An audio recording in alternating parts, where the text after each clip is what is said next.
Hi, and welcome to the Daily Moth. It's Monday, November 28th. Are you ready for some news? In Ohio State University, there was a very bad accident this morning when a person drove a white Honda Civic, crashed into a group of people on a street corner, injuring some of the people. The driver got out and he used a large knife to cut several people nearby. Around 2 minutes later, he was shot and killed by the police. Around 10 people were sent to the hospital from this attack, 10 in stable condition and 1 in critical condition. Their injuries were from the car or from the knife.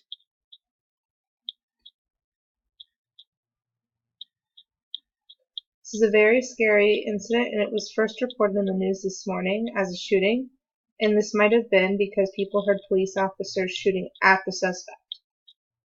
A witness said it took 3 gunshots to stop the knife man, who was described as very quiet throughout the entire situation. The suspect is Abdul Razak Ali, a 20-year-old man, a legal permanent resident, and was from Somalia. He is an OSU student and lived in the Columbus area. His motive is unknown and is under investigation. Abdul was quoted in OSU's student newspaper, The Lantern, in August. It said he was a junior majoring the logistics management.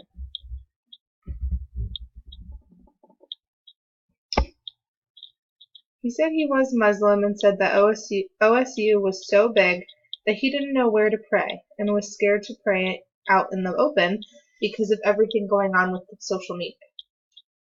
I'll keep you updated. Green Party presidential candidate Jill Stein raised over $6 million online to have vote recounts in 3 different states. There will be an election recount in Wisconsin, and Jill's team will be filing to recount votes in Pennsylvania today.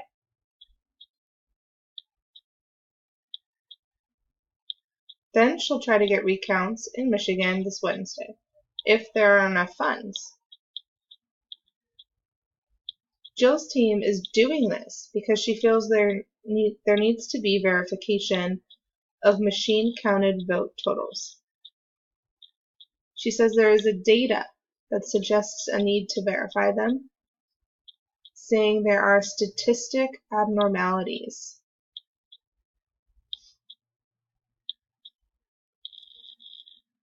She referred to a computer scientist who said vote tallies could have been hacked or manipulated. She says she is not doing this in support of Hillary Clinton, but to ensure election integrity. Hillary Clinton's campaign team said they would send representatives to support the recount.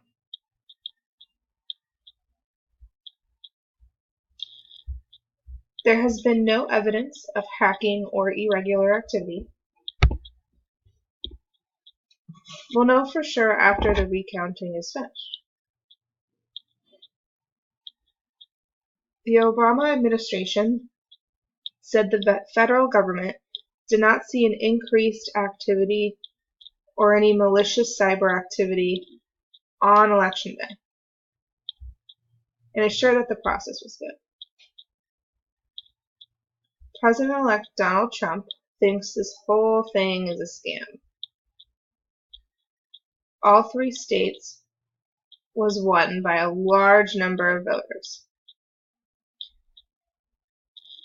and that the Green Party is not respecting the results of this election and is abusing and challenging it. It is unlikely that this will change the outcome of the election. Trump led in Michigan by almost 11,000 votes, in Wisconsin by more than 20,000 in Pennsylvania and by over 70,000 votes. That is not a close margin of victory. Nothing like the Florida recount that had Bush edging Gore by just over 500 votes.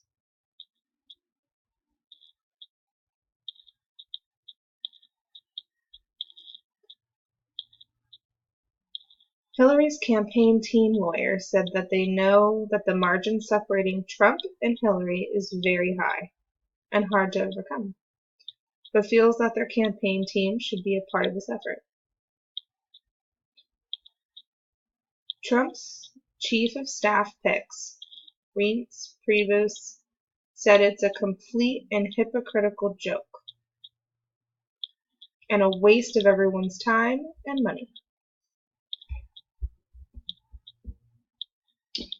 Longtime Cuban leader Fidel Castro died last weekend at the age of 90. He was in control of the country from 1959, when he was a part of a revolution to overthrow the previous president. From 2006, he was in power when he took a medical leave and handed over control of Cuba to his brother, Raul Castro. Castro and Cuba have been the enemy of the U.S. ever since Castro ruled the country, and there were various historical efforts by the U.S. to overthrow his power. But Castro was able to resist them and had the support of the Soviet Union. There was even a time when Cuban and Russian missiles aimed towards Florida during the Civil War. Castro changed Cuba to a one-party communist socialist state, and opinions about his leadership vary. But there are many people who are very against Castro's rule, saying it was very oppressive and stripped people of their basic human rights, and keeping Cuba poor. Some say Castro did a good job with his focus on a free, universal health care service. At the news of his death, there were celebrations and parties breaking out. Many in Florida, with many happy that he was dead. Today there was a 21 gun salute in 2 different cities in Cuba in honor of Castro. There are various mourning processions in the country. Today is also the first U.S. commercial flight to arrive in Havana. He is a polarizing figure. What is your opinion of him? The United States Postal Service announced a new stamp with a deaf person on it, Robert Panara, a longtime professor at Guyana University.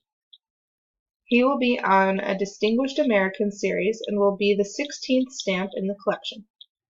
The picture has him signing Respect. There is a 500-seat theater at NTID that is named in honor of Panara.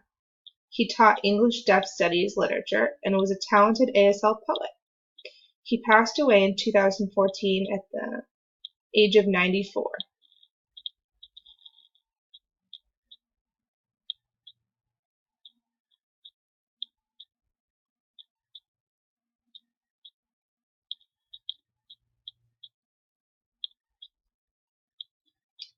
It's very nice to honor him. The formal date of issue of the stamp will be revealed at the end of the ceremony in April in Rochester. That's all for today. Check out Guyette's 6th Street development video I posted earlier. It's on both of my sites. See you tomorrow and stay with the light.